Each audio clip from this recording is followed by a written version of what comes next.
Welcome back to Step by Step Insurance.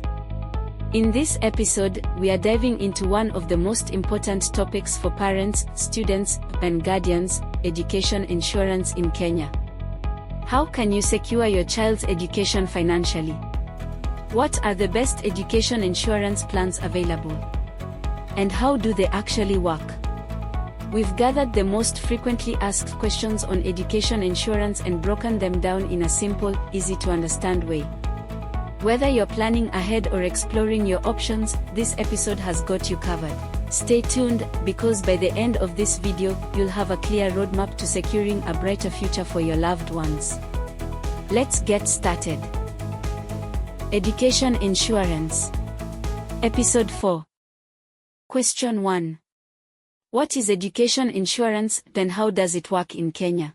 Education insurance is a savings plan offered by insurance companies to help parents pay for their children's future school fees.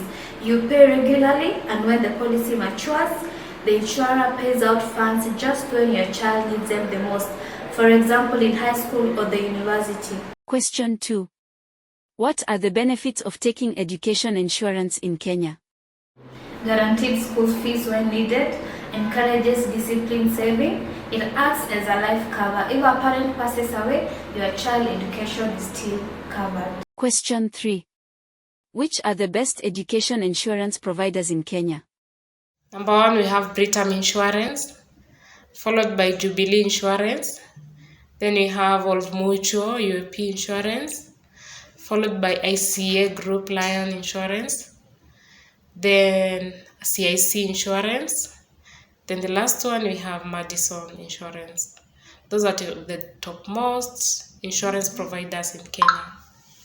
Question 4. At what age should I start an education insurance plan for my child? The ideal age to start an insurance education plan for your child is at birth, and preferably within the first few years, between 0 to 3, so that you can be able to save and pay lower premium with a large final payout. Question 5. What happens if I die before the education policy matures?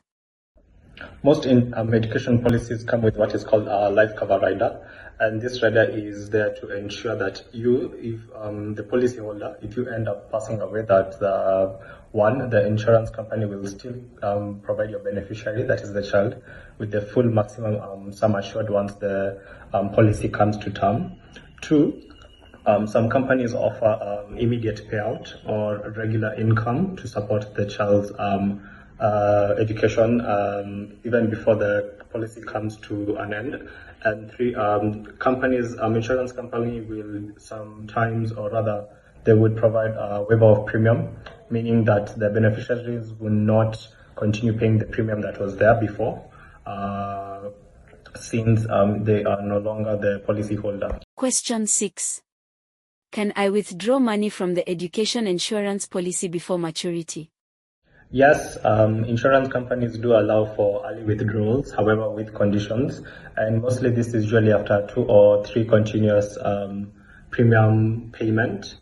However, early withdrawals may reduce the final payout. Some policies charge surrender penalties if exit is early, and also others may only allow withdrawals in cases of specific purposes, like education-related expenses. Question 7. How much should I contribute monthly for education insurance in Kenya? Go. You can contribute a minimum of 2,500 Kenya shillings per month. Question 8. Is education insurance the same as an education savings account? Yes, both secure the future of your child's education. Question 9. Are education insurance premiums tax deductible in Kenya? Yes, education premiums are deductible under certain conditions. The KRA allows insurance relief of 15% on premiums paid for education policies, provided the policy has a maturity of 10 years. Question 10. What happens if I stop paying the premiums before the policy matures? If you stop paying premiums before the policy matures, you may receive a reduced surrender value. This is due to administrative costs or surrender charges, or a paid-up benefit with a lower sum assured. So reviewing your policy terms is crucial. That's a wrap for this episode of Step by Step Insurance. We hope this deep dive into education insurance in Kenya has given you the clarity you need to make informed decisions about securing your child's future. If you found this video helpful, don't forget to hit that like button and subscribe for more insightful episodes. We've got plenty more insurance topics to break down in simple, practical steps. Have more questions or experiences to share? Drop them in the comments, we'd love to hear from you. Until next time, stay informed, stay secure, and take charge of your financial future.